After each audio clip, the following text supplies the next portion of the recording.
Yo soy su amigo el Dr. Raidan. El día de hoy que estás viendo este video, espero que goces de plena salud. Y si no, espero que te recuperes pronto. El día de hoy vamos a hablar de un tema muy interesante. Vamos a hablar sobre cetoacidosis diabética. La cetoacidosis diabética es una complicación aguda de la diabetes. Esto quiere decir que las personas que tienen diabetes pueden llegar a presentar cetoacidosis diabética en cualquier momento de su enfermedad. La cetoacidosis diabética es más común en la diabetes tipo 1, pero también se puede encontrar en la diabetes tipo 2. La cetoacidosis diabética es una condición que, como ya dije, puede presentarse en cualquier momento de la diabetes y generalmente también puede llegar a ser el debut de la enfermedad. O sea que el paciente llega a urgencias con una cetoacidosis diabética porque no sabía que era diabético. Entonces, una vez que llega al hospital, se le conoce como diabético por primera vez y tienen que empezar el tratamiento. Obviamente, los diabéticos que ya tienen un diagnóstico preestablecido, pues tienen el riesgo de padecer la cetoacidosis diabética. Sin embargo, si ellos llevan algún control adecuado con su medicamento y con su alimentación y sus hábitos de ejercicio diarios, pues pueden evitar llegar a tener esta complicación en toda su vida como diabéticos. Pero para que tengamos claro más o menos qué es lo que es una cetoacidosis diabética, es un aumento de la acidez en la sangre y también hay presencia de cuerpos cetónicos en la sangre y está acompañada de un incremento de la glucosa que puede ser a partir de 250 miligramos por decilitro en la concentración de en sangre hasta mucho más. De hecho, hemos visto casos de personas con diabetes con 800 miligramos de glucosa en sangre que no tienen este caso, pero sin embargo sigue siendo una hiperglicemia que puede llegar a ser bastante complicada, ¿no? Y hemos visto casos con niveles de glucosa más bajos que llegan a presentar la cetoacidosis diabética. Lo ideal siempre es tratar de mantener nuestra glucosa en ayunas por debajo de 100 para que no tengamos estas complicaciones y llevar a cabo nuestros controles seguido, tanto con el médico como nosotros en casa con ayuda de un glucómetro. Ahora, la cetoacidosis diabética se puede presentar en cualquier momento y por eso les digo que es importante llevar el control. ¿Cómo te puedes dar cuenta que estás pasando por una cetoacidosis diabética? Porque la cetoacidosis diabética puede llegar a ser una complicación tan grave que nos puede llegar a ocasionar la muerte. Entonces hay que tener mucho cuidado y por lo tanto es una complicación que tiene que ser atendida en una sala de urgencias inmediatamente en el hospital, no en un consultorio adherido a una farmacia, no en un consultorio de medicina familiar, tiene que ser atendida en una sala de urgencias. Muy bien. Una vez aclarado eso, ¿cómo saber que tengo cetoacidosis diabética? Pues primero vamos a empezar con algunas sintomatologías que pueden llegar a ser características del incremento de la glucosa, que son las famosísimas polis, o eso es en el ámbito médico, pero quiere decir que tienes mucha sudoración, sí, mucha sudoración, también puedes empezar a tener mucha sed, mucha hambre y que estás orinando muchísimo, inclusive en las noches, y no paras de orinar, no paras de tener sed y no paras de tener hambre. Eso es a lo que nosotros llamamos polis, le llamamos polidipsia al síntoma de tener mucha sed, polifagia al síntoma de tener mucha hambre y poliuria al síntoma de estar orinando a cada rato. Y esto se va a acompañar con, ya no es una poli, pero con una hiperglicemia de más de 250 miligramos sobre decilitro, y eso ya nos está indicando que el paciente diabético está descontrolado y que requiere de una atención intrahospitalaria para poder controlar su diabetes y su enfermedad.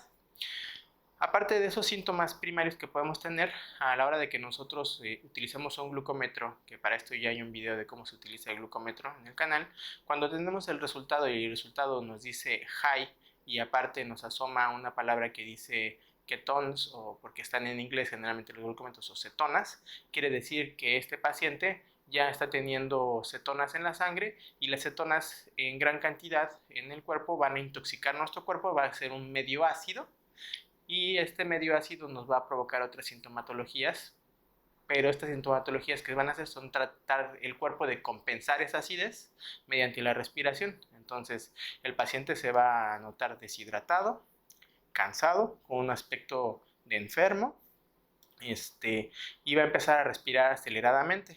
Nosotros a este patrón respiratorio que presenta el diabético en la cetoacidosis diabética le llamamos respiración de Kussmaul.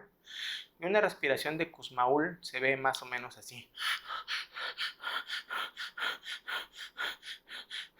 Es como si se estuvieran ahogando los pacientes porque necesitan despedir todas esas cetonas que tienen en la sangre. Y recuerden que las cetonas son un gas y van a despedir un aroma en el aliento.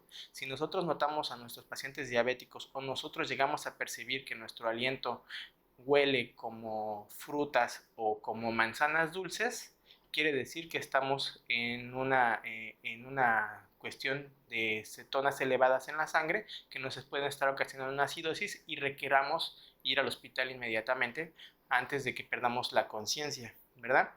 Porque también vamos a empezar a tener síntomas a nivel cerebral que nos van a llevar a tener confusión, también nos van a llevar a desorientarnos, vamos a empezar a fallar en nuestras respuestas o a reconocer a nuestros familiares o a reconocernos a nosotros mismos.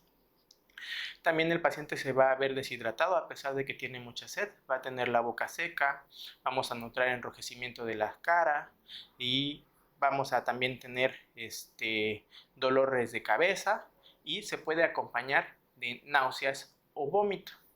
Ahora, estos síntomas, si ustedes recuerdan mi video de hipoglicemia, también se llegan a presentar en la hipoglicemia.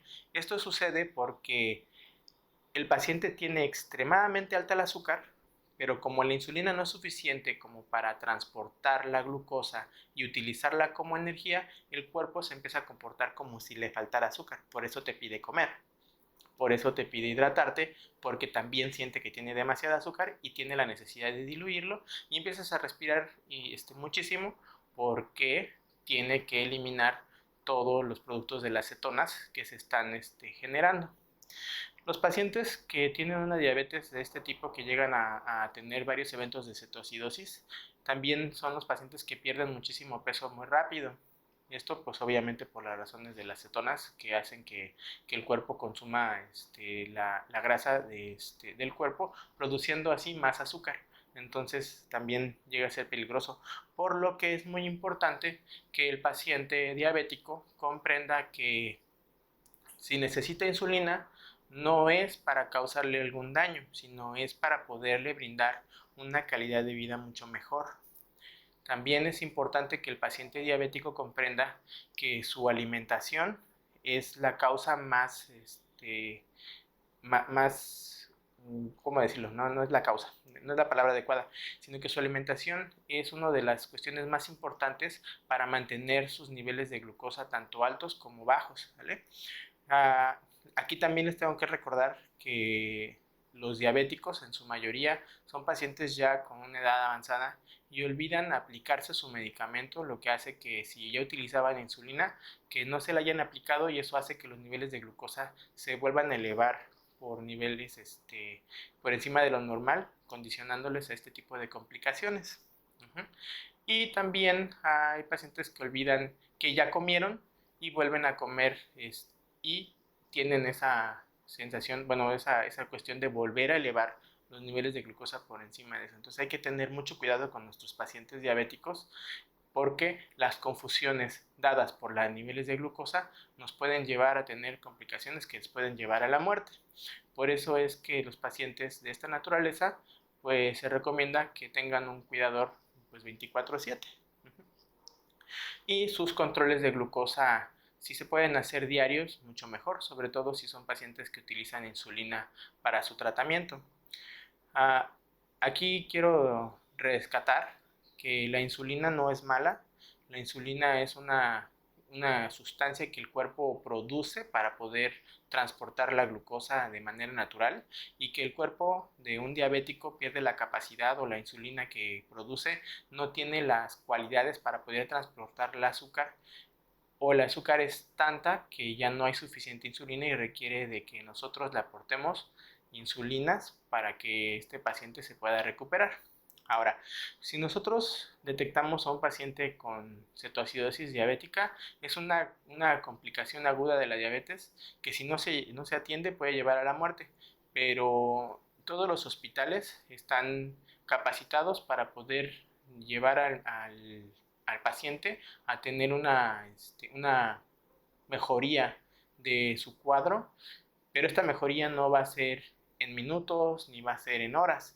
Esta mejoría quizás nos va a tomar de 4 a 5 días, porque tampoco podemos disminuir la glucosa inmediatamente, lo que también le podría venir ocasionando un problema a nivel cerebral, porque le estamos quitando todo el azúcar de golpe. Actualmente no es recomendable, pero sí se espera que se empiecen a disminuir los niveles de glucosa en 24 horas mediante técnicas de dilución. O sea, hay que hacer que el paciente se le metan líquidos a través de la vena sangre con infusiones de insulina que van a durar días enteros. Entonces, si ustedes tienen un paciente que en este momento está ingresado por cetoacidosis diabética, no va a salir pronto del hospital, pero lo más probable es que si se atiende a tiempo y esta cetoacidosis no afectó otros órganos como el corazón, hígado, riñones, no vamos a tener un problema mayor.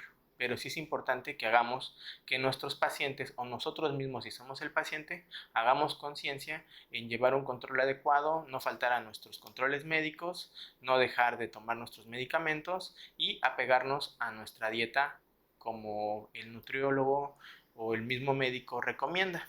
Entonces, quiero que sepan que todas las enfermedades requieren de un control multidisciplinario, que eso quiere decir que debemos incluir a más de un especialista para tener este control de la diabetes, en los que van desde los cuidados de enfermería, el cuidado médico especializado, atención de nutrición y también, ¿por qué no?, del área de psicología, porque también tiene mucho que ver que si nosotros no atendemos nuestros problemas psicológicos, tampoco vamos a poder atender esta circunstancia.